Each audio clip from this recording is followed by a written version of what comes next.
जय शिवराय मित्रांनो. मित्रांनो, लाडकी बहीण ही योजना चालू करण्यात आलेली आहे. याच्यात मोठा गाजावाजा चालू आहे.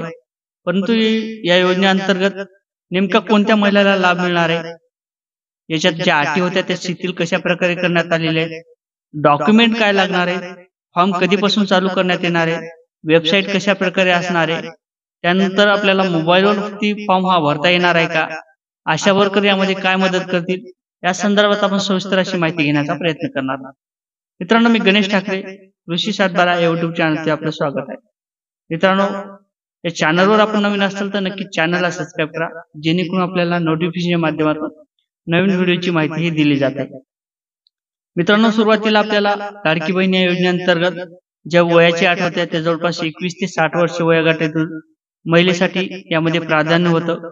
यामध्ये ज्या मुलीचे लग्न झालेले असतील, विवाहित मुली असतील, विधवा मुली असतील किंवा महिला असतील किंवा अत्याचारिक महिला असतील, याच्यासाठी ही योजना चालू करण्यात आली होती.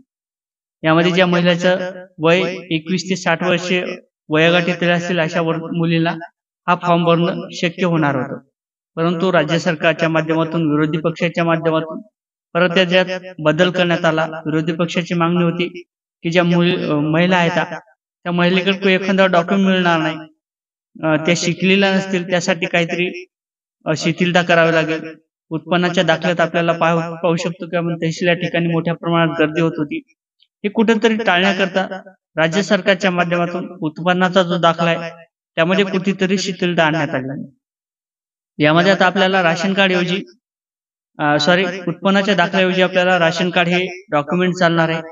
त्यानंतर वयाची जी अट आहे त्यासाठी आपल्याला निर्गम लागणार होता किंवा डोमिनेशन लागणार होतं. तहसीलचं रहिवासी लागणार होतं. यामध्ये सुद्धा थोडा बदल करण्यात आलेला आहे. जे रहिवासीचे प्रमाणपत्र आहे तहसीलचं ते सुद्धा शिथिल करण्यात आलेले आहे. हे सुद्धा आपल्याला लागणार नाही. वयाचा दाखला आपल्याला मात्र लागणार आहे, म्हणजे निर्गम उतरायला चालेल किंवा टीसी चालेल. आता ज्या महिला शिकलेल्या नाहीत, ज्या महिलेकडे डॉक्युमेंट नाही, या महिलेसाठी सुद्धा काहीतरी तरतूद करण्यात येईल.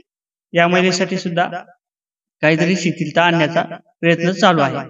यामध्ये आपल्याला मतदान कार्ड लागणार आहे, बँकेचं पासबुक लागणार आहे, आधार कार्ड, 2 पासपोर्ट साईज फोटो, त्यानंतर राशन कार्ड. आता राशन कार्डात आपलं नाव असणं गरजेचं असणार आहे. राशन कार्डात जर आपलं नाव नसेल तर यासाठी आपल्याला ऑनलाईन कुठेतरी तहसील या ठिकाणी जाऊन आपलं ऑनलाईन नाव हे टाकून घ्यावं लागेल. त्यानंतर आपल्याला फॉर्म हा भरता येणार आहे. तर मित्रांनो, यामध्ये 1500 रुपये आपल्याला प्रत्येकी महिना दिला जाणार आहे. ज्या महिलेने फॉर्म भरला, या महिन्यात जर आपण फॉर्म भरला तर या महिन्याचे आणि पुढच्या महिन्याचे एकत्र पैसे मिळणार आहेत. म्हणजेच एखाद्या महिलेला जर डॉक्युमेंट भेटले नाही, तिनं जर पुढच्या महिन्यात जर फॉर्म भरला तर त्या महिलेसाठी या महिन्यातला सुद्धा हप्ता मिळणार आहे आणि पुढचा सुद्धा हप्ता हा दिला जाणार आहे. म्हणजे 3000 रुपये या महिलेला दिले जाणार आहे. ज्या महिलेला शिक्षणाची अट होती त्या महिलेचं असेल डॉक्युमेंट नाही मिळालं तर या महिलेला आपल्या 2 महिन्यात सुद्धा आपण फॉर्म भरू शकता. जे डॉक्युमेंट लागले ते सुद्धा मी सांगितलेले आहे. त्या डॉक्युमेंट नुसार आपल्याला फॉर्म भरायचा आहे. यासाठी आपल्याला मोबाईलवरती सुद्धा हा फॉर्म भरता येणार आहे. त्यासाठी एक राज्य सरकारच्या माध्यमातून ऍप चालू करण्यात येणार आहे. त्यानंतर माही सेवा केंद्र असेल या ठिकाणी सुद्धा आपल्याला तो फॉर्म भरता येणार आहे. त्यानंतर CSC सेंटर असेल या ठिकाणी सुद्धा तो आपल्याला फॉर्म भरता येणार आहे. तर मित्रांनो, अशा प्रकारे ही योजना आहे. याचं लॉन्च सुद्धा लवकरच केलं जाणार आहे. वेबसाईट सुद्धा लवकरच उपलब्ध करून देण्यात येणार आहे आणि आपण तो फॉर्म भरू शकता. असेच अपडेट घेण्याकरता नक्की चॅनलला सबस्क्राईब करा आणि व्हिडिओ शेअर करा. जय शिवराय.